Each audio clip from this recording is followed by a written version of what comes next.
second. Please do. We're here in Washington, D.C., and the most obvious symbol of the capital of the wealthiest and most powerful nation in human history is an object that is known as the Washington Monument. Yes. It stands in the geographical center of what was originally the 10-mile square of the capital of the United States of America. Now, that symbol is an ancient African symbol which represents the resurrection of an African king named Asar, whose name was later changed by the Greeks to Osiris. So that symbol is the oldest symbol of resurrection known to man. And I might add, Rock, that symbol was developed in Africa, principally in Kemet, the country that the Greeks renamed Egypt. That symbol is over 6,000 years old. And it represents a man, Asar, who was the founding father of Kemet, the nation of the black people. And Asar was murdered by his brother.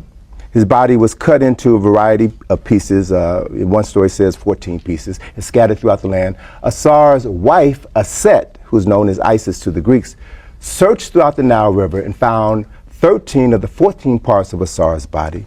She laid each of the pieces out and literally remembered her husband, washed his body with oils, wrapped his body in bandages, and created the first mummy in human history. And as she was about to bury her husband, she grieved, as any wife would grieve, because she was about to bury the man that she loved. She also grieved because, according to a story that is over 6,000 years old, a story with plenty of documentation that I see every year when I travel to Egypt, Aset was also a virgin.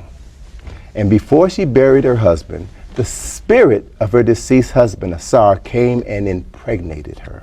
And then 9 months later, the virgin Aset gave birth to this son, Heru. Now, according to some versions of the story, Heru was born 6,000 years ago on December the 25th. So we have, within the story of the founding Paris of ancient Kemet, Asar, Set, and Heru, the fundamental story that will later be incorporated into the Bible as the story of Jesus. And there are numerous parallels that, again, any person